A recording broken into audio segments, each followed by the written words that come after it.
You're listening to the Armchair GM Sports Network.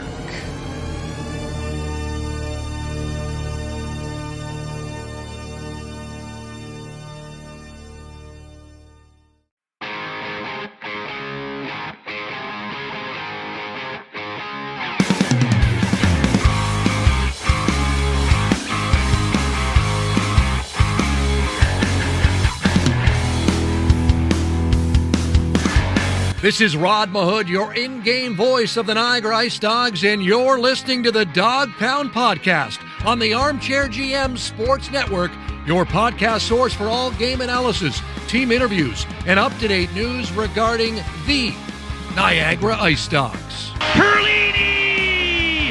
Overtime! IceDogs win! They score! Verhage was also jamming away. It's a power play goal for the IceDogs. And they score!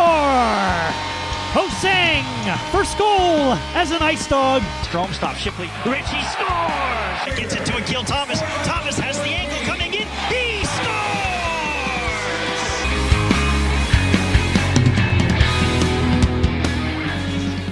And welcome into another episode of the Dog Pound Podcast, the official podcast of your Niagara IceDogs, proudly brought to you by Global Pet Foods, where pets are undeniably part of the family in their three great Niagara region locations. Thank you to those that are tuned in on our YouTube version on the video platform. Make sure to hit like, hit subscribe, and smash that bell. And thank you to those that choose to listen to us on your favorite on-demand audio platform or audio peeps out there. Thank you very much for your dedication as well on Spotify, Apple Podcasts, wherever you listen to your podcast at. Make sure to give us a follow on X at Dog Pound Podcast. Stay updated with all of our IceDogs coverage, as well as on Facebook, Instagram, and TikTok for our short reels and content by searching the Armchair GM Sports Network. Brandon Caputo and Christian Simmons are with you to discuss the most recent stretch of games for the Niagara IceDogs and some notable players, some highlights we've got for you guys. We've got interviews as well with IceDogs head coach Krys Barch and defenseman Liam Spencer after scoring his first goal in the Ontario Hockey League this past weekend. And we'll look ahead to the upcoming games as well for the IceDogs. So with that said, Christian, again, I think it's important for us the day before Remembrance Day. We're both wearing poppies on today's show. Always great to honor those that have served and paid the ultimate price for us to have the ability to do what we do every single day. The veterans and everybody that has served, thank you very much. What you've done for our country. We're not going to get political here, Christian, but I think it's more now than we have ever before being proud Canadians and showing off our poppies. I think it's very important. So I want to say before we get going with the show and everything, everybody go buy your poppy and show your support. It's a very important day tomorrow and all month as well for Remembrance Day and sort of Remembrance Month. Yeah, no, it takes 2 seconds to go out there and get a poppy and show your support and in the easiest way possible. You know, there's lots of ways that you can say it. I can be thankful for those who have served, but to show it on my chest, on my left side, over my heart every day, that's the best way to do it. So I'm glad to be here today wearing a poppy in support of those who have served for this great nation. And I'm honored to be here today. I wouldn't be on this podcast. I wouldn't be breathing if it wasn't for some servicemen. My grandfather was actually a Air Force, a member of the Air Force. So I have some lineage as of servicemen. So for me, this month is always special to my family, to my mother's side in particular, but just to the nation as a whole. A very important time for us to acknowledge, those who have, paid the ultimate sacrifice. So to you, to your families, those who have served actively or not, thank you so much for your service from both of us here at the Dog Pound Podcast. But yeah, just a fantastic way to pay tribute with a poppy on your chest. Absolutely. I actually found one of these lest we forget armbands as well that you can find. Some of the members that are handing out poppies sometimes have those as well. So you can also find the wristbands, which I'm proud to be wearing as well. And again, make sure you have those backings on those poppies because they're still still trying to find the perfect way to keep them on. But again, very important. And I hope that everybody shows their support, not just tomorrow, but, the rest of the month and leading up to it as well. It's always great to see everybody with those on. So Yep. There's also legions in the Niagara region. Go to a legion, your local branch, and show your support there. I know they're accepting donations and, non-perishable food items, but also financial contributions. So get involved that way. They also have tons of poppies. If you're looking for a poppy, you can find them at gas stations, grocery stores, corner stores, and obviously legions as well. So I wanted to mention that as well. Find your local legion and show your support. For sure. And the Ice Dogs did a great job with the pregame ceremony against Ottawa, honoring those that have served, that are with us, that are no longer with us, and as well with the Lincoln Welland Band as well performing during the intermissions. Did a great job with that as well. And I know there are some games coming up this week that are going to be honoring as well around the Ontario Hockey League. Kitchener does an amazing job. Kingston, obviously, with the military there. The Ice Dogs actually played there one year, and I had the opportunity to be there for Kingston's Remembrance Day ceremony, and it was incredible. So great to see that from around the league, and it's a little bit of gratitude that we can show for those that have paid the ultimate price. For sure. And even Kingston has military jerseys, which I think should be a staple around the league. If I had my way, I think every single team should have some camouflaged uniform that, shows support for the troops. I think it'd be a little bit difficult, though, if you had two teams playing each other both in camouflage. I'm not sure how that would work, but I do love, to your point, what they do in Kingston. They have fantastic jerseys to show support, and, maybe poppy colored jerseys or even a poppy on a jersey. I've seen, some teams around the junior ranks, some in British Columbia and even here in Ontario have, jerseys with poppies actually on them. Right. And, I think that's also really special. So, not just a month of hockey. This is a month, a lot bigger than sports.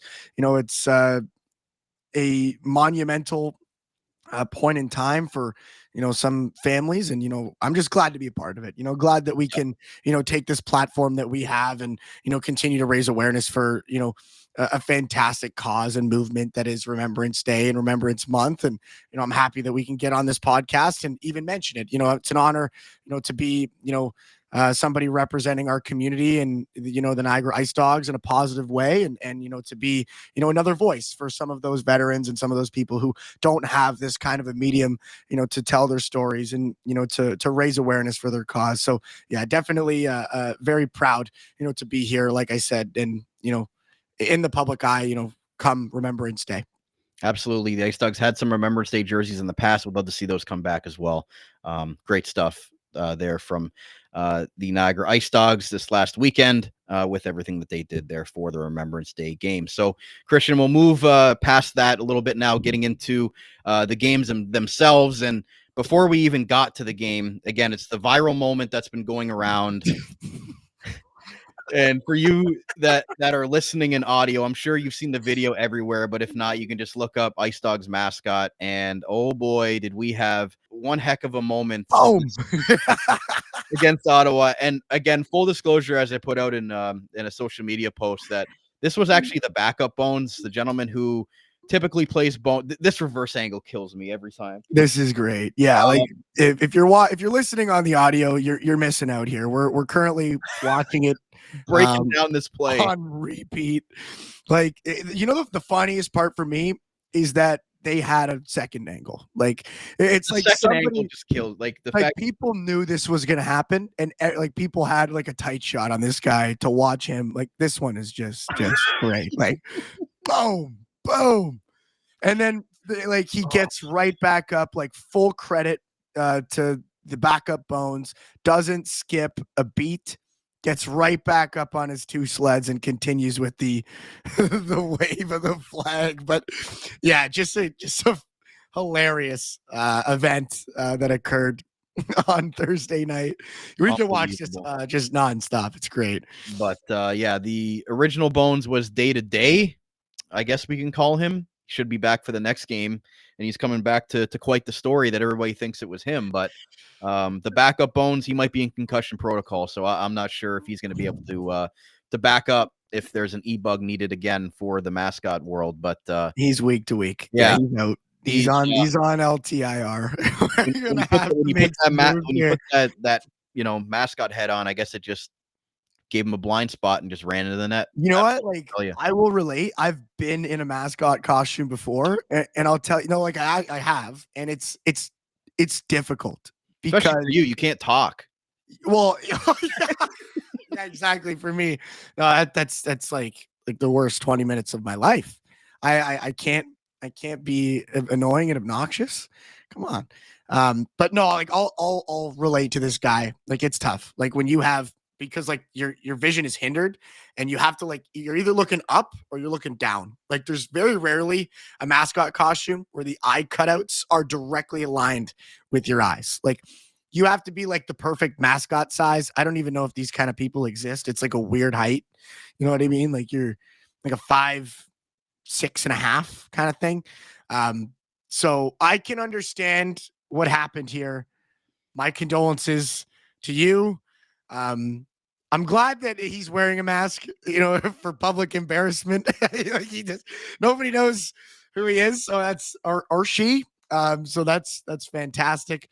But yeah, just what a way to kickstart the weekend, right? Like, yeah, the IceDogs went viral for, I don't know if that's exactly the way that you want to, but it was entertaining nonetheless. But it went all over. Picked it up like it. Phones went worldwide that night. So bar down, everybody posted it. We can call him Mr. Worldwide for the night. Mr. Pitbull, it's Phones. That's it. It's like he's a show dog. He's traveling, man. He's internationally famous, like Airbud, right? Or Lassie or something, like Lassie, or the dog that found his way home. Have you heard that story? Yeah, that is. I cried, man. I cried watching that movie. And there's a book too. It's incredible. We're going way off the rails here. Yeah, let's dial it back. Hey, go read. Hey, that book. I'm telling you, it's a good one. But yeah, just we had to open with that because we had so many people asking about what sort of happened there. So to back up Bones,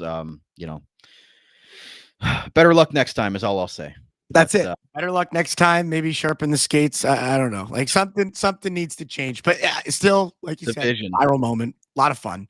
And I think, those are kind of the moments that, make hockey special. You're going to remember that, right? And as embarrassing as it might be, it's, for me, I'll never forget, being here doing this when Bones ran into the post. So, it's a milestone moment. So we're going to start off with our IceDogs feature player interview brought to you by the Niagara Denture Clinic, creating natural smiles in the Niagara region for 25 years. Here's Liam Spencer after scoring his first career Ontario Hockey League goal.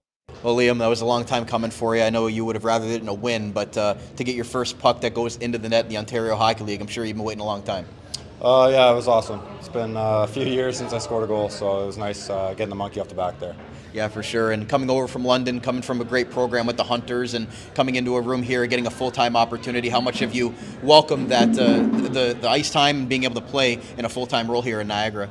It's awesome. It's a lot of learning. I learned a whole lot in London. Obviously a great team winning the cup there behind some great players. So coming here and using what I learned from them and trying to put that in my own game has been great. And Noah Reid coming over last week, you obviously have familiarity with him as well. So what was that initial reaction like? And having a guy with a familiar face down here, how much is that nice for you? I was pretty excited. Sorry, we were roommates for a bit last year, so hearing him come to Niagara was pretty great. And for you were with a London team last year that obviously went all the way and got into some games with them and the experience. So what are you trying to tell the guys in that room about the process every single day of what it takes to be a team that is battling for an OHL championship and Memorial Cup? It's all about March. You can win, you can lose here, get these 1-point games like we did, but it all comes down to March and further. So we're just trying to make it there and go for a push. And what does Krys Barch ask from you, the coaching staff, and sort of what he's looking for in your play style as you move forward here? He made it pretty clear he wants a heavy, hard game from a guy like me, being bigger in this league, and trying to be physical and give my team a boost when I can. Who's going to get that puck from family? I'll probably give it to my mom. I think she's here tonight, so I'll probably give it to her right now. Awesome. Describe the adjustment to a new team. Here we're running a lot of the same systems. Learning curve wasn't too big. It's been pretty good. Barch obviously is from around where I'm from, so I kind of knew the name. It wasn't too hard to get to know him, and the guys have been great. It's a great room in there, so it's not too hard of an adjustment. All right, Christian, there was Liam Spencer on the postgame following his goal against the Ottawa 67s.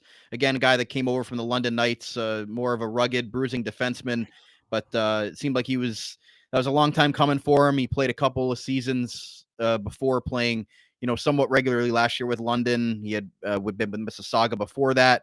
Getting a full-time opportunity here with Niagara, something that obviously that he had wanted and the team wanted to give him in that respect. So it was just nice to see a guy that has been waiting so long for an opportunity like that and doesn't really get a lot of accolades offensively and in the limelight for a guy like him to score. I know it meant a lot to him. For sure. I mean, and any time you get the monkey off your back, it's a really good feeling. I mean, it's tough to come to the rink and be the one guy who, doesn't have one up there in the G column. So good for him to get on the board and, had another point that night as well. So a 2-point performance for Mr. Spencer. And, he brings so much to this team. He's a defensive asset for sure. And it's nice to see him contribute on the offensive side of the puck. But it doesn't have to deal with any of the locker room banter. I'm sure it's all behind him now. So good for him. And hopefully that puck finds a mantle somewhere in his living room and in his family home for many years to come. But I guess we're going to, there it is right there. Nice photo of him. And like you said, comes from a team or a couple of teams where, he was kind of in and out of the lineup, didn't have, that permanent role, but he comes from organizations with tons of experience. So, beyond the goal, he has a lot to him that he brings that, I think the organization's really proud of. And, for a guy like that, it's really nice to see him, get rewarded in that way to, get his first. It's great. Absolutely. I did like what he said too, Christian, about it's all about March and further and trying to make it there. He wants to play a hard and heavy game. And, they run a lot of sort of the same systems that he said he did in London. So he said it's been a smooth transition for him coming down. The guys have been great. And he loves that Noah Reed's now there as they roomed together in London a bit last season as well. So seems like he's fitting in well with this core. Krys Barch said he's a likable guy in the room, a character guy. And again, I think a lot of things outside of the box score Liam Spencer brings as positive assets to a team that's trying to learn what it's like to be a competitive team. Yeah, like you said, to hear a guy like that talking about March already, that's exactly what you want from a player like that, and of course to be reunited with Noah Reed, that's always going to be special. They played together in London, so they know each other really well. And, that makes these transitional periods for a guy like Noah Reed a lot easier. And, if we want to talk about him as well, he had a great weekend too, got his first as an Niagara IceDog. So maybe Liam Spencer's been, cooking Noah Reed dinner at home, who knows? Those two kind of back together for the first time here. As we'll take a look, actually, if you're watching on the video platform, there's Noah Reed's first. What a beauty. Comes flying down that left side and buries one just right upstairs, top right. A beautiful goal. But back to Liam Spencer before we move on. I think it was, just a great weekend for him. A great guy, great character. And, like he said, it's about March and, to have him, start to feel comfortable here as we get deeper into the season. That's only going to be a good thing for the Niagara IceDogs. Absolutely. So congratulations to Liam Spencer, 68 games in his OHL career, and he's got one on the board now. Said he's going to send it home to his parents. So actually said that they were in the building that night. So he probably just handed it right to him there. So hand it off right there and then. So again, hopefully the floodgates will open for Liam Spencer and we don't have to just talk about him having one career OHL goal. And again, just been a really valuable asset that Frankie Vola has brought in since the early part of the season here from a team that has such championship pedigree. So all those things that we kind of mentioned about his mindset, I think it's great to have for a young team like the IceDogs. But I don't know if there's anything else you wanted to mention there, Christian. But maybe just quickly, in Erie, he had some opportunity as well. I thought he had a solid offensive weekend. There was a couple of passes he made to Robrick. His offensive game is coming. All right. It's coming. You can see it, and I think this style of Niagara IceDogs play under the new coaching staff is really going to benefit him. He's not exactly a, burning, speed burning guy who's going to kind of come down the wing.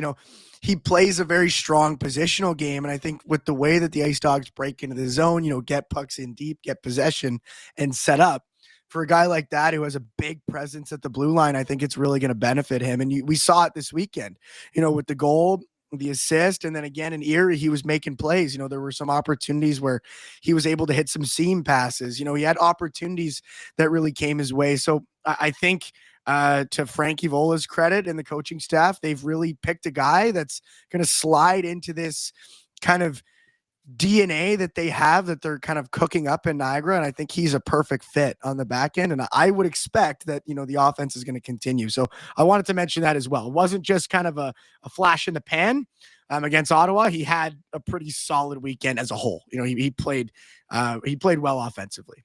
Confidence is everything, right? That's it. And then it snowballs from there. So Liam Spencer's going to get our dog biscuit of the week, by the way. We're going to give that away right away this week, brought to you by Global Pet Foods and their 3 great Niagara region locations. Liam Spencer gets our dog biscuit for our player of the week this week for the Ice Dogs.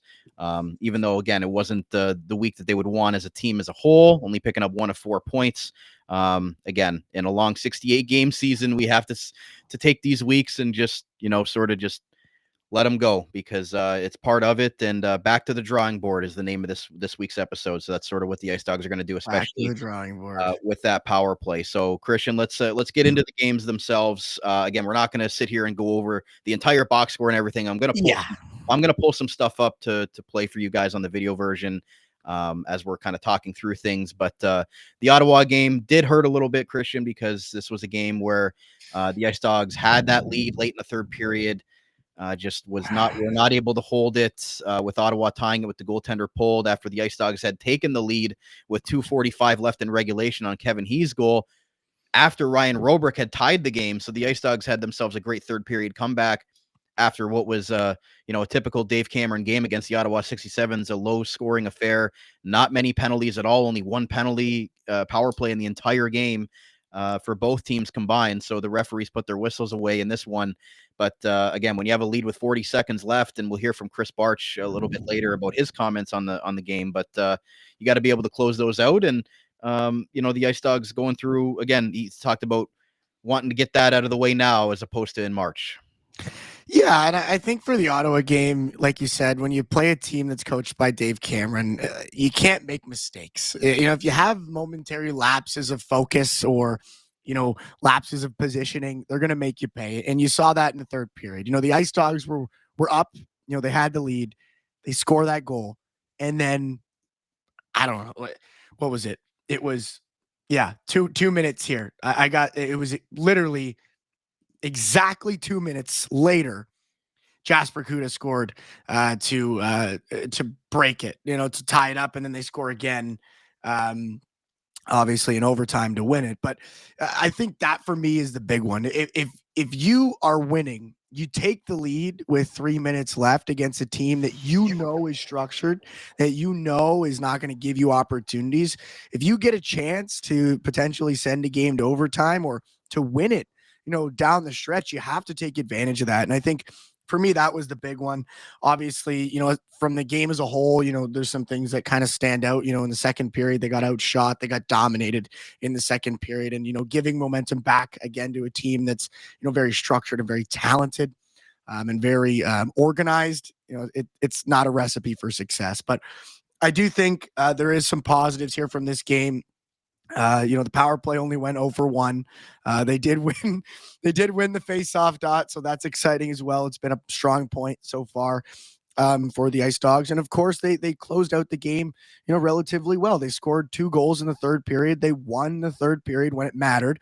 They couldn't hold on late, and of course overtime is overtime. Things are going to happen. You can't always win. They had some chances, and you give up one-on-one and on your goaltender to a great player, he's going to score. So, you get the 1 point at home, not what you want, especially against a team that you're kind of competing with, at the top of the Eastern Conference in the Ottawa 67. So, definitely going to want to have that one back, but it could be worse. You could have gave it up, 2 points to, a conference opponent. So like you said, nice to shake off the rust now, here in November, there's still lots of time, kind of closing in on that 20 game mark. But, in another light, you have to look at it this way, like a third of the season is almost over.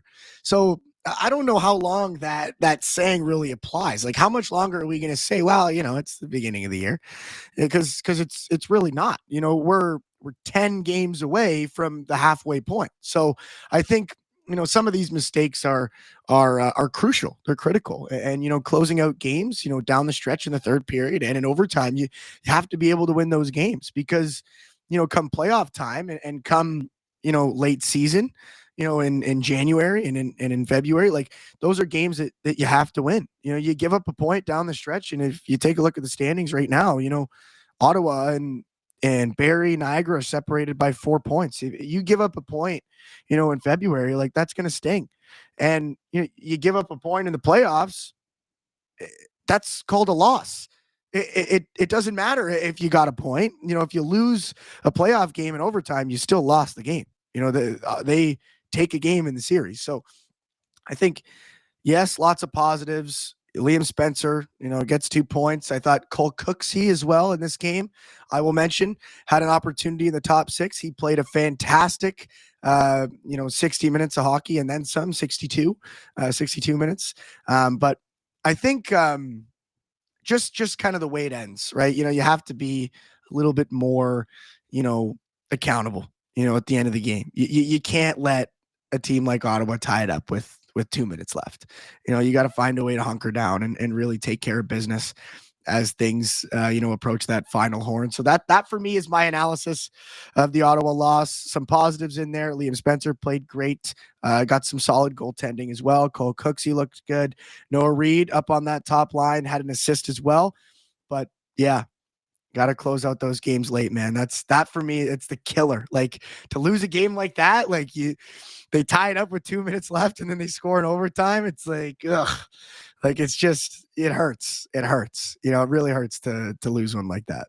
Especially when you put 3 goals on Ottawa, you're like, wow, we're doing a pretty good job here, Yeah. And just not to be able to come away with it. Again, we're going to get into the power play and the penalty kill and that sort of thing a little bit later on in the show today. But again, the IceDogs still sitting first in the Central Division, but the Barrie Colts are nipping at their heels. And I know the IceDogs do have 2 games in hand on Barrie right now, so technically they're still in the lead within the division. But again, when you let points slip away there, and then we'll talk about the Erie game, like these are just opportunities that if you look back later in the season where they're behind Barrie by 2 or 3 points, you might look at this weekend and say, this was a missed opportunity. Yeah, that's exactly what it is, right? Because you lose a game to Ottawa, which is an Eastern Conference rival, and then you lose to Erie, which is, a team that you should be beating in the East. And we'll get into the Erie game. I know I've been stereotypically just really angry on this show, but that Erie game was a great hockey game. I thought Niagara had some real chances. They played great. They got outshot, but we'll talk about that later. But, the 3-game losing streak that you find yourself on now, North Bay, a Central Division matchup, Ottawa, a conference rival, and then Erie, a team that you should beat in the East. And it's like, well, there's 6 points that, are important, down the stretch. And, like you said, you're tied with Barrie, at the top of the Central, and they were, I don't know, 2 weeks ago, they weren't even in the picture. So, you can see the trajectory now, and it's a little bit concerning, that Barrie's going like this and Niagara's going like this.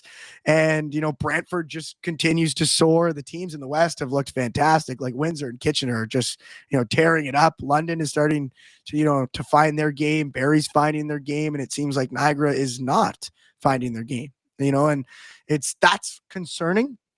Obviously there's positives there, but I'll stop. All right. I'm not going to get too carried away, but I will say a 3-game losing streak when other teams are really putting together some solid hockey is never a good thing. So I think, definitely points left on the table, but what are you going to do? It's hockey. We got more games next week. We got Kingston and, we got who else is next week? And Ottawa. In Ottawa. There you go. That's another one. That's a big game against Ottawa. So 2 games coming next weekend. But yeah, just it's never a good feeling when you leave points on the table. Especially when you had a 5-game winning streak, and then now you're trying to reel from that now and trying to start another streak, right? And the Erie Otters only have 6 wins all year, and 2 of them have been against the IceDogs. And again, I know they're a Western Conference opponent, but the IceDogs play them more than any other Western Conference opponent because of their geographical location, which again, they're neighbors. That's a whole other discussion about why I think there needs to be a realignment, because Erie and Niagara aren't in the same conference, even though they literally are next to each other. I don't know why Erie is in the West. Like, that doesn't make any sense. Like, look at everybody else here. We got it pulled up right now for those that are watching on the video. Sarnia, Saginaw, Guelph, Flint, Sioux, London, Owen Sound, Kitchener, Windsor, all north of the QEW. And then Erie, let's turn around. Let's go across the border. Like, why?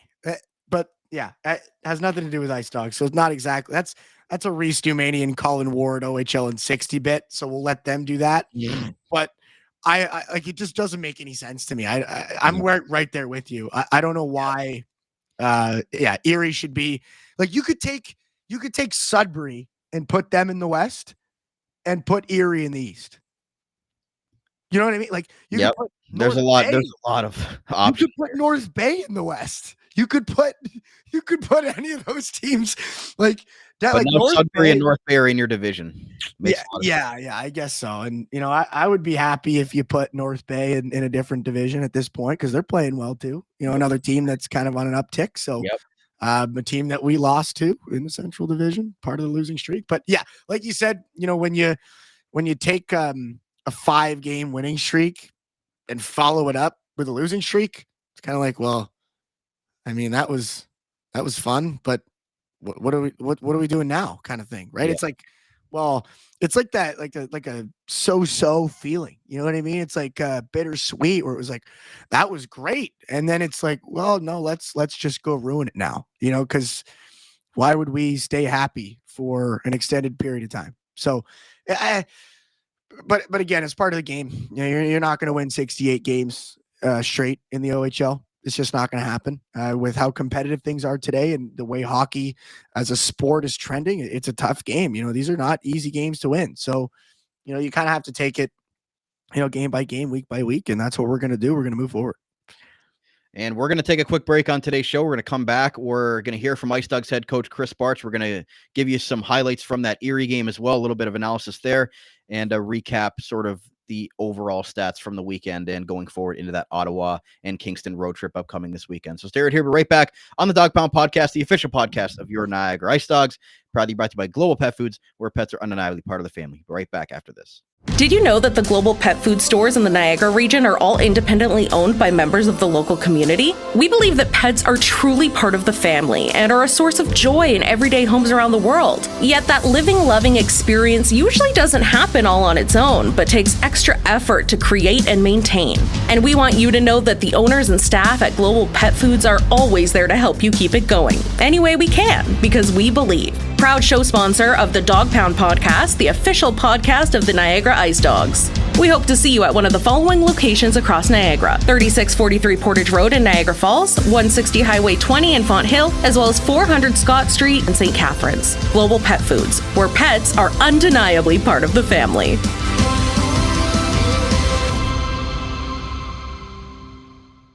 Are you an employer looking to hire? Let the Niagara Employment Help Center save you valuable time and money by making your hiring process easier. Their services include free job postings in-house and on our website, fill job vacancies quickly and efficiently, access to a bank of potential employees, reduce employment costs, and financial incentives may be available to offset the cost of new hire training. Check out their website at ehc.on.ca or call 905-358-0021 for more information.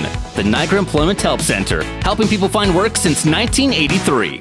This Employment Ontario program is funded by the Government of Ontario. Wild Bill's Auto Repair is your local center for auto maintenance and repair in the Niagara region. Since 2012, Wild Bill's Auto Repair and Body Shop has been helping customers stay safe and confident on the road, knowing their vehicle is in top running condition through the garage's services. Located at 7868 Oakwood Drive in Niagara Falls, the garage started as a tribute to the owner's father, William Robert Hunter, who passed away, continuing the same community spirit and high level of service which customers can expect from him back at Hunter's Auto Repair. Their multi multi-award-winning auto shop has earned the trust of the Niagara community with its fair treatment of all customers who can feel confident they'll get trustworthy advice and repairs during their visit. Their experienced crew loves meeting new people and looks forward to forming a lasting partnership for the care of your vehicles. To find out more or to book a service, contact them today at 905-358-7868 or wildbillsauto.ca. Wild Bill's Auto Repair, helping customers stay safe and confident on the road since 2012. J&L Flooring is Niagara's specialty flooring and design company. They take great pride and provide elite customer service and support. With a beautiful showroom, great pricing, and a wide variety of truly unique products, J&L Flooring is your specialty flooring and decor boutique shop. All of their products are environmentally friendly and responsibly produced so you can feel good about your flooring choices. Their goal is to build authentic relationships based on honesty and integrity that they foster with respect and authenticity. Offering a unique and wide range of quality products presented by a knowledgeable and patient team, they simplify the process to make your life easier and to make your home more beautiful. Visit them at 4424 Montrose Road in Niagara Falls or find out more at jnlflooring.com. If you think you can get a better deal anywhere else, you don't know Jack at J&L Flooring. Hey, it's Ryan Roberk. This is Ethan Zader. This is Ivan Galyanov. This is Kevin He. And this is the Dog Pound Podcast. The official podcast of the Niagara IceDogs.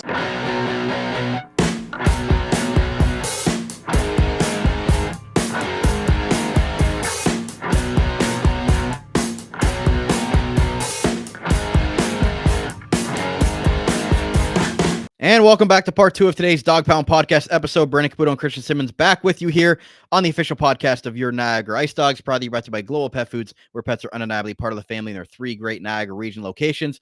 Thank you those that are tuned in on our video version on YouTube. Make sure to hit like, hit subscribe, and smash that bell to stay up to date with all of our video coverage on the network. Thank you, Christian, for the hand signals there. And for those that are listening on your favorite on-demand audio platform, thank you very much for continuing your dedication over there. And make sure to give us a follow on X at Dog Pound Podcast for all of our Ice Dog updates, and on Facebook, Instagram, and TikTok by searching the Armchair GM Sports Network for all of our great reels and content. So, Christian, continuing on here, again, the Ice Dogs only picked up 1 of 4 points this weekend, still sitting first place in the Central Division, 2 games in hand on the Barrie Colts. Before we get to Ice Dogs head coach Krys Barch and his post-game thoughts following the Ottawa game, just recapping some of the stats from this weekend. Liam Spencer, as we mentioned in segment 1, had a goal and an assist on the weekend. Riley Patterson had a goal and assist. Ryan Robrick, a goal and assist. Noah Reed, as you mentioned, scored his first goal as an Ice Dog, as well as picked up a primary assist on the play in the game as well. Robrick also led the team with 6 high danger scoring chances on 9 shots. Kevin He had 6 on 11. Noah Reed had 5 high danger scoring chances on 6 shots, and Hayden Reed had 7 high danger scoring chances on 9 shots. So those were the leaders in the danger scoring opportunities. As far as the faceoff wins, Riley Patterson went 23 of 43, Ethan Zada went 20 of 40, and Hayden Reed went 7 of 16. Ladislav Yermolenko was 32 of 36 in his start. Charlie Robertson was fantastic in that Erie game, went 43 of 47. Overall, as a team, the Ice Dogs had 59 shots on net, 84 against, 0 for 7 on the power play, which we'll get into as an issue here, 8 for 9 on the penalty kill, and they won 52 faceoffs, lost 56. So anything you want to mention from the player stats or the team stats from this weekend? Wow. Well, it's like anything I want to mention. That was like, I like it. I was like, this guy works for Point Streak. He had like a full detailed like paragraph of stats there. So we'll talk about the power play. Not now. I mean, we can get into that, but yeah, like that's obviously going to stand out. It's going to jump off the page and kind of hit you in the forehead. So that one sucks, but Robrick, love it. You know, creating those high danger scoring chances. That's his job. So, you know, if he's doing that, he's doing a good job. You know, he's putting himself in spots to score, and, you know, it's paying off, you know, on an 8-game point streak. So, you know, I'm happy to see that for Ryan Robrick, and slowly climbing, you know, back up to the top of the point scorers on this Ice Dogs team. As, you know, we have it now pulled up on the screen for our video viewers. We'll narrate here quickly while we have it up. Kevin He leads the team with 21, Robrick with 19, Riley Patterson 18, Ethan Zada 13, and then Ryerson Edgar with just 14 games played will be coming back as well. He has 12 points. And I guess we can mention it quickly. Ryerson Edgar, a U17 World Challenge champion. He's coming back with some hardware, a gold medal in between those top and bottom teeth. Fantastic for him. There he is in all of his glory. Where's Waldo? Find him. Do you know where he is in the picture? I found Panda, but I didn't find. I found Edgar, and so go to like the trophy. Yep. Straight up, he's in the gap. Oh, I see him. There he is. Yep. There he is. So for you audio listeners, we're just talking nonsense, but the pictures pulled up. You can see them there. Fantastic for him in his young career to go and experience that on, the international stage. And, so that's great. I mean, again, we're kind of going off the rails here, and obviously for Panda as well. So gold medal coming back.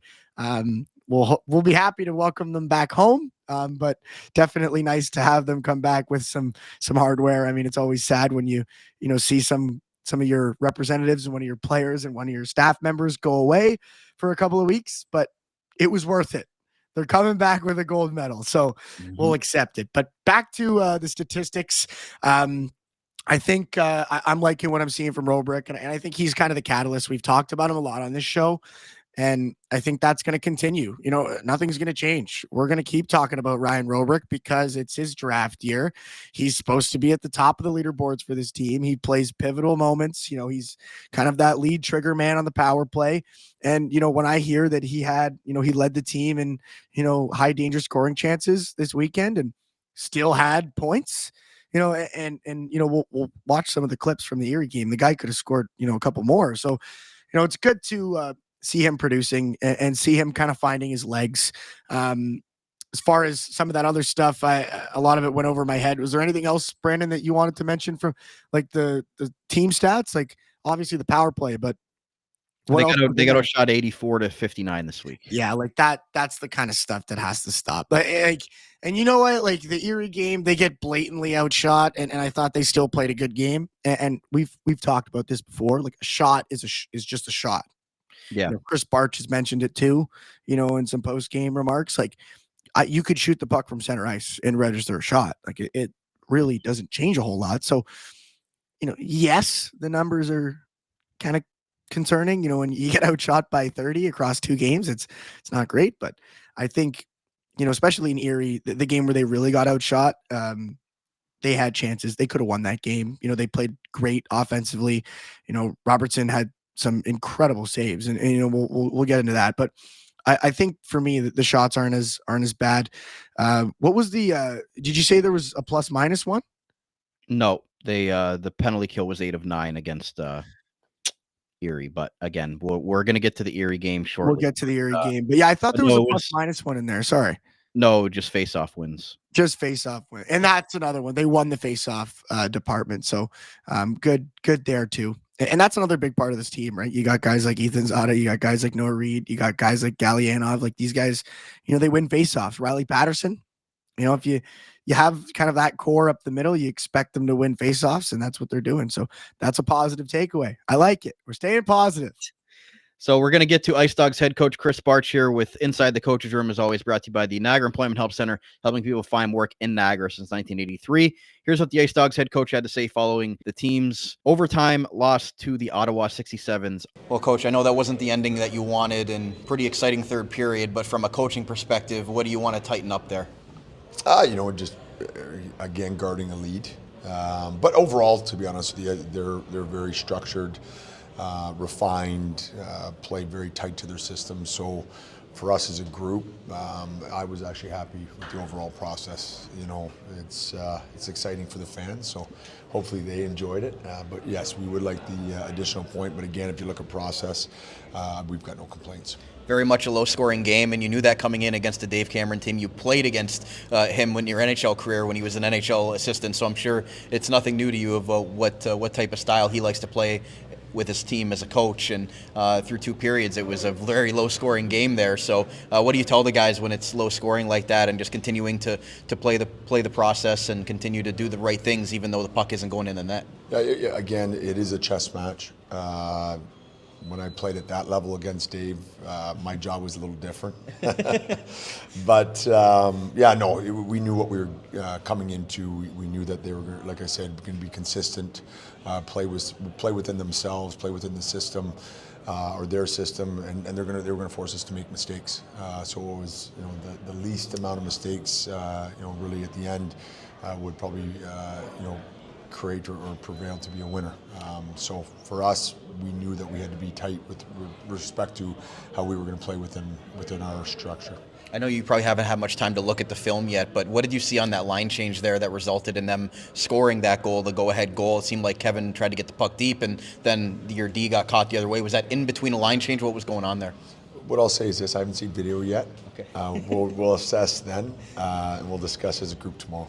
Gotcha. Obviously, it was exciting for Robrick to get on the board, but again, that full 200 process with him is something that you're working through and making sure he does all the refined small details in his draft. Your scouts are looking for a complete game from him. Yep. So for him to be able to get rewarded, did you see him, engaged in those other little small details to have him earn that opportunity? Yeah, we are constantly helping and supporting him play that 200-foot game, play details away from the puck. Tonight he scored a goal a foot from the net when he's normally firing it from 40 feet out. So again, he's getting to hard areas. He's using his size, using his strength, and again, we're just continually pushing and supporting and developing him into that 200-foot player. Have to ask about Liam Spencer. That's a long time coming for him to get his first career OHL goal. He's been waiting a couple years for that. A guy that's more of a rugged defenseman, but how happy are you to see number 49 get that first puck?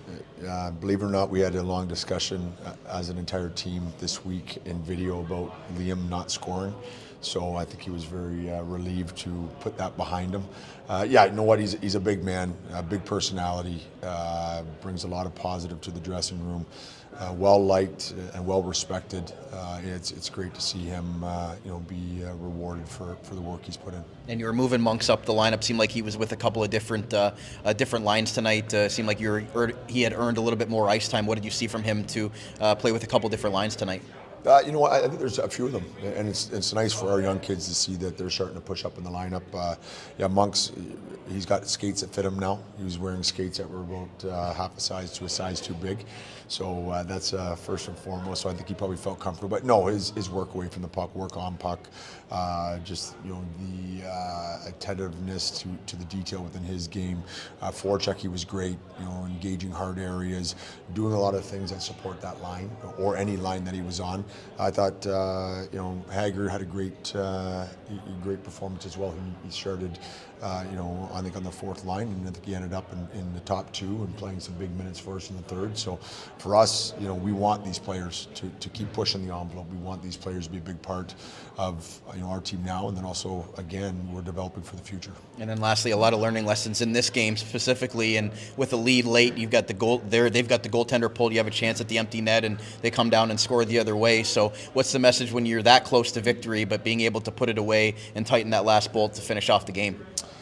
Yeah, I think it's one of those things where, for me, I learned a lesson. My emotions got me with respect to calling a timeout, probably the end of second. I would have liked that timeout at the end of the game, but also to, how we play within our structure. That situation and environment, 5-on-6. Again, 2-on-1 details, keeping players at the outside, not giving up those grade A's or back doors, and just again, sorting through details, walking through, analyzing, and then constantly making corrections to maybe mistakes that were made.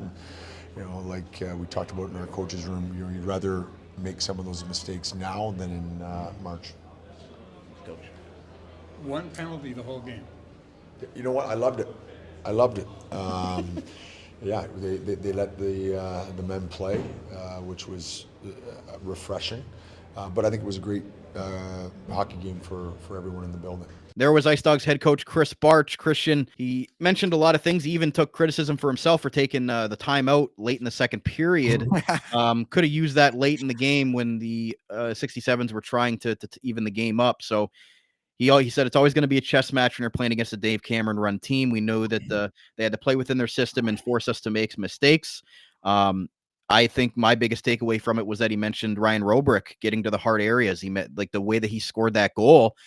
We don't have the video for you, but he was right in the crease, jamming away at it, was able to get that game tied, going to the dirty areas. And for him playing that 200-foot game and continuing to build into what scouts want in his NHL draft year, they want him to be able to score from many different ways and play a hard game, not just be able to score from the perimeter. So I think for Ryan Robrick, him mentioning him and being able to be rewarded with a greasy goal like that he's not typically known for, that's just another element that I think we're going to see him develop into this year.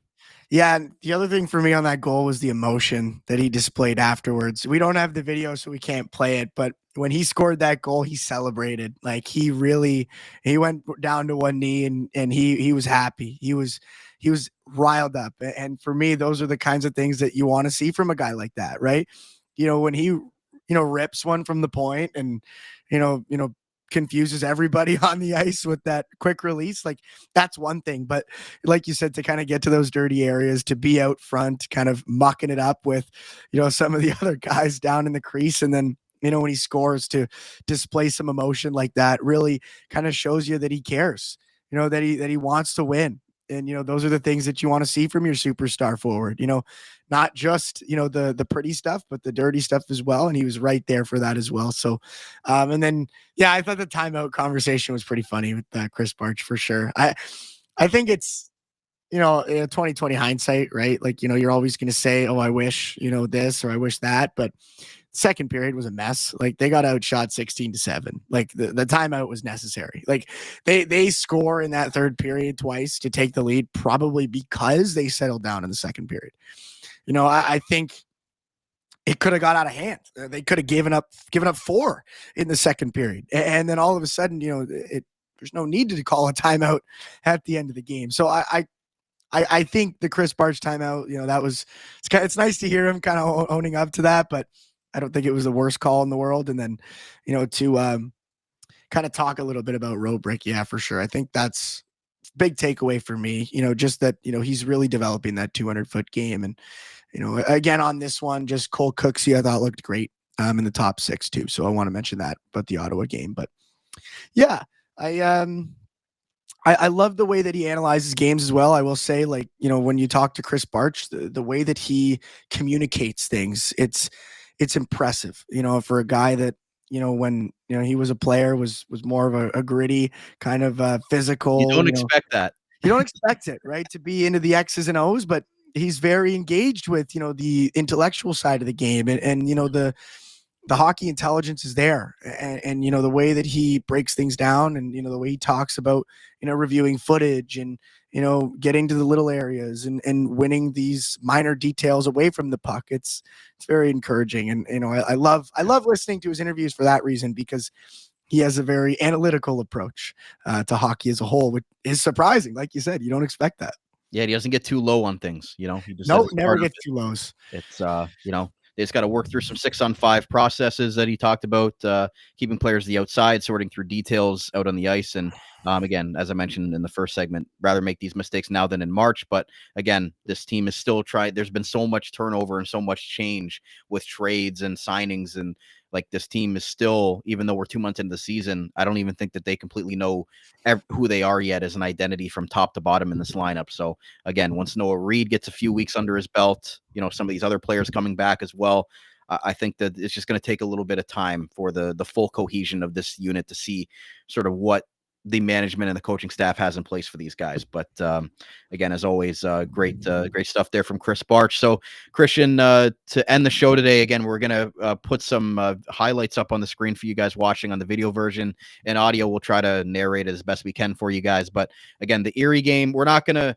again, it's one game. We're not going to look at it too in depth as far as a lot of the negatives. Again, taking 9 or giving Erie 9 power plays is not something that you want to be able to do on a gamely basis. But they did kill off 8 of the 9 that Erie did have. But again, for a team that you face more times than not, they're basically a division rival, even though they're a cross-conference team, because you play them more times than you do any other Western Conference opponent or even some Eastern Conference opponents other than the Central Division. Like pulling up the chance pack here that Christian put together, it's It's just like you look at the box score and you say, they absolutely got smoked. But I think there were chances in this game, as you kind of wanted to bring up, that the Ice Dogs had every opportunity to win and be a part, or at least take a point in this game.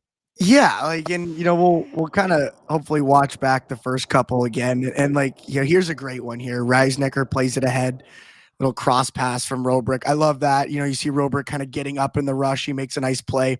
This is what I was talking about. Spencer feeds Robrick, little one-timer. That one could have went in. Look at this. Just right off the crossbar. On the two-man advantage. Yeah, what are you going to do? This one, I'm going to have nightmares about this one. Look at this. Monks right out front. Yeah. Just right through the crease.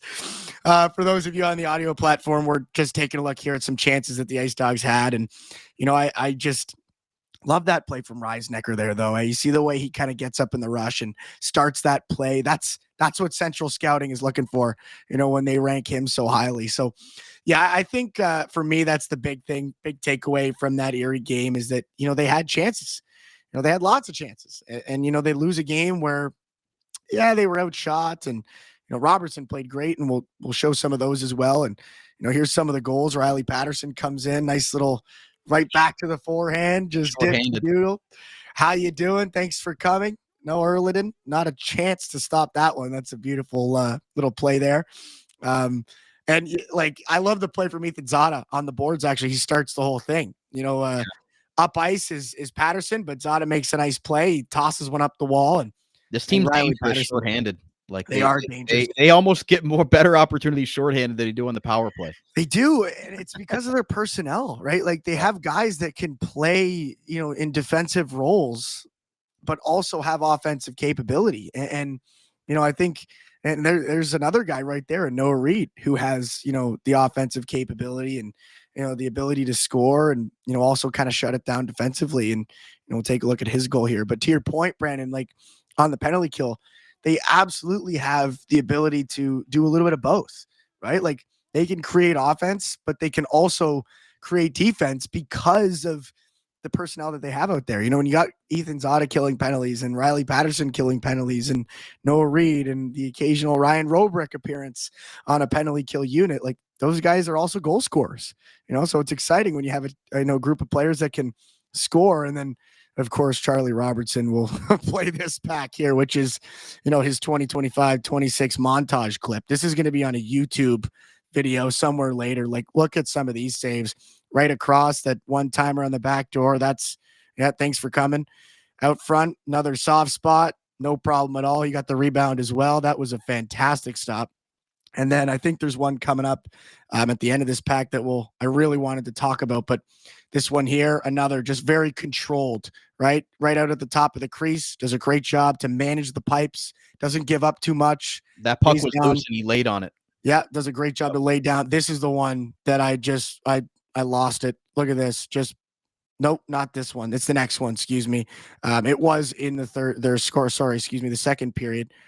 It's a cross pass, Erie working it, and then look, it's wide open net, and with the blocker, that's a all OHL, one of the best in Ontario, kind of goaltending moments where you show off just an incredible display of goaltending. So I think defensively the Ice Dogs weren't great in Erie. They got bailed out by their goaltender, but offensively they were great. They had chances, they just didn't bury them. So it's kind of a weird symmetry of that Erie game of having, bad defense, good offense, but great goaltending. It's weird, but you also kind of got goalied. Erliden made some great saves that, didn't make the highlight pack. But I think, what are you going to do? And then when you look at the box score, it's kind of hard to believe, wow, they lost 5-2.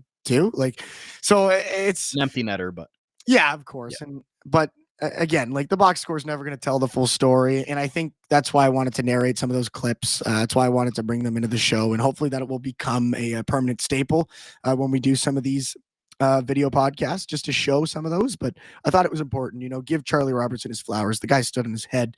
And of course the chances were plentiful. And, I still will not be able to understand how Monks did not score that right out front. That one was a hair wide, and he'll have nightmares about that one for a while. Absolutely, but again, still heck of a lot better hockey player than I ever was. So That's for sure. You know what? Like I suck, so I can't talk in a negative light about any of these guys. They are all very good hockey players, and that's the reality of the OHL. Is Yep. you know, guys are going to have bad games, but doesn't mean that they're bad hockey players. These guys are all elite hockey players that are playing at levels that, you know, we've never seen before. So what do we got here? We got this is the power play within the Ontario Yes. Hockey League. And again, the Ice Dogs were 0 for 7 on the power play. And again, we don't want to sound like beating a dead horse here with you know what the struggles have been there pretty much all season long. Again, they had gotten a little bit better as of late,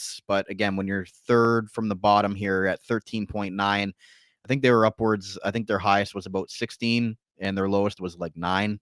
So Yeah. again, they're kind of stabilizing at that 13.9%. The only teams worse were Erie, who they only allowed 1 on 9 in that game, and then Guelph at 12.7. Sudbury's really skyrocketed back up after being at like 9% after the first couple weeks.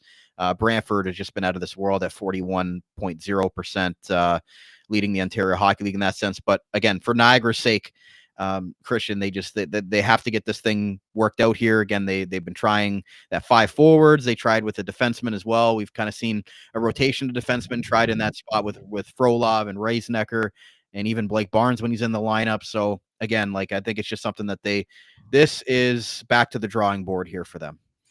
Yeah, it's just going to be like a never-ending project for Krys Barch. You know, I guess it's good. Like he's got some stuff to work on, but yeah, it's hard to believe, you know, with a team that has so much talent that the power play just can't score. You know, to be third poorest in percentage in the Ontario Hockey League is hard to believe, but in Erie, they did mix it up a little bit. Gallianov got some time on that top power play unit alongside the 4 superstars of Patterson, Robrick, Sada.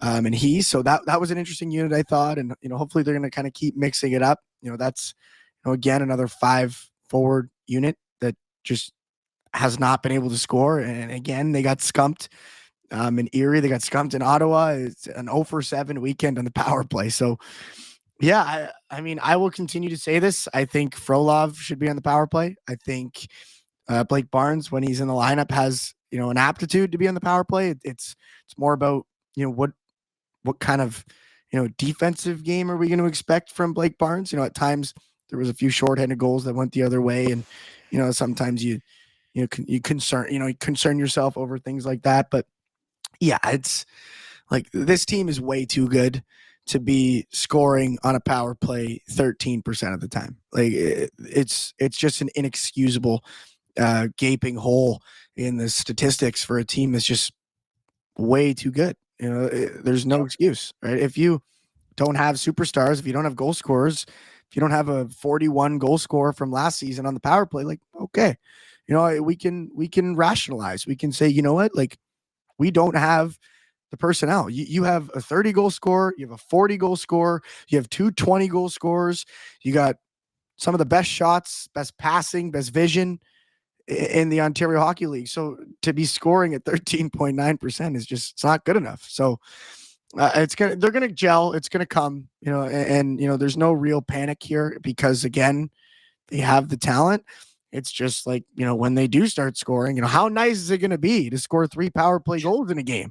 You know what I mean? Like you go 0 for 6 in Erie. If you score on half of them or even one of them, you know, it's a different game, or 2 of them. So I think for me, it's exciting in a sense that, you know, when they finally do piece it together, we're going to expect, you know, maybe some of these losses to turn into wins. So I think it's important though, you know, special teams is always really important. You want to make sure that you're capitalizing on those opportunities, and it's going to come. It's going to come. And when I look at it, they're second place in the conference with a 13% power play. Can you imagine what they would be if they had a 20% power play? You know, Yeah. I'm not saying that they'd be undefeated in regulation like Brantford, but maybe they'd be closer to that than falling out of second place in the conference. And yeah, well, what's Barry's power play?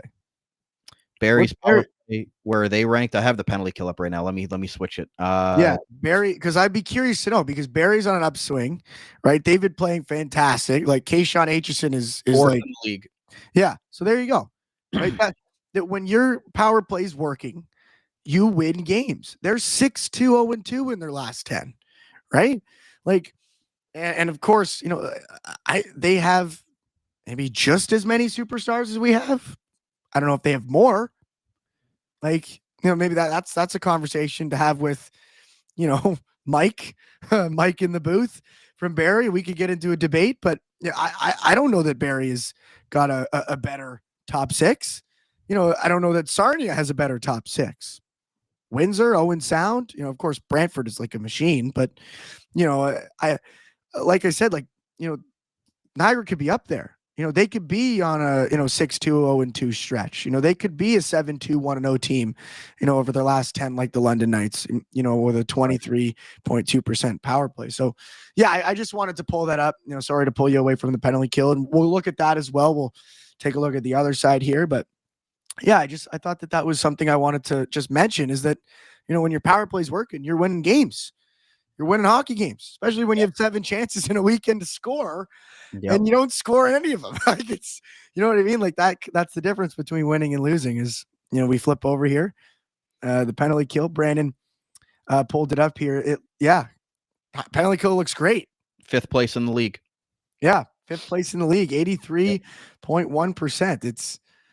It's crazy that this is like the dynamic, like what's going on? You know what I mean? It's that for me is like, it's just a chaos. It's chaos right now. And it kind of speaks to your point that you mentioned earlier in the first segment that, it's still early in some respects. Like, yes, maybe we're approaching the 20 game mark, we're getting close to the halfway point of the season, but it's early in the sense that these players are still getting to know each other. There's a lot of new line combinations. And, once all that stuff gets ironed out, we can expect this team to be great. They have the penalty killing, they got the scoring, they got the goaltending, they got the coaching. Like there's a lot there, to be happy about. And of course the penalty kill has been a bright spot, but yeah, I don't know. It's power play, man. They got to figure that out for sure. But hopefully they'll get there. They'll get there. There's a lot of talented guys on that team. So I'm not concerned at all. It's going to come. So as we look ahead, Christian, before we wrap up, they've obviously got the Ottawa Kingston trip coming up. They know what this Ottawa team's capable of. They just played them last week. So a good time to get a rematch against these guys, I guess. Kingston, another, well-coached team under Troy Mann, two very, very pro-like systems there. So the Ice Dogs are going to have to, find a way.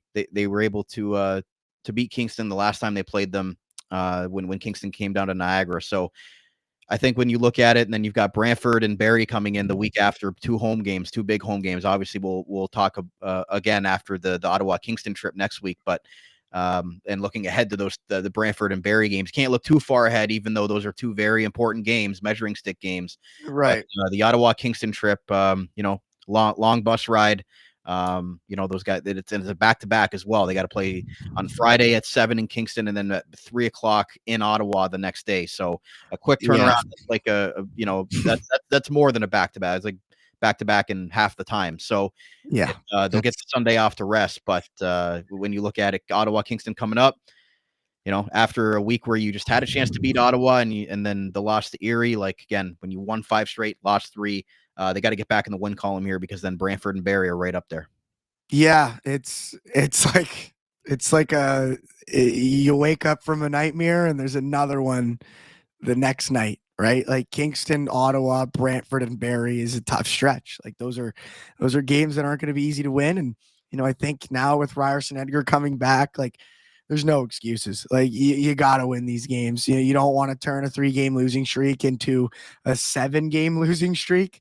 You got to find a way to beat Kingston. That quick turnaround is going to be tough. Like I can only imagine, finishing a game at 9-10 and then, you got to get on the bus and, make the trip to Ottawa, and then play an afternoon game like that. That's a tough stretch of hockey, but those are the kinds of weekends that, show the character of your team. If you can find a way to win, 2 games on the road in Kingston and then turn around the next night and play, a very well-coached team in the 67s. And if you pull out 4 points in a weekend like that, that really speaks to your character. And then of course, like you said, not to look too far ahead, but Brantford and Barrie also very formidable foes, and those will be tough games. So I think this is an important couple of weeks for the Niagara IceDogs. I think they need to try and, keep some points here. You look at it, they got, 2 divisional opponents and 1 conference. So sorry, 2. Yeah, Kingston. Sorry, These are all conference games. yeah, all conference games, and then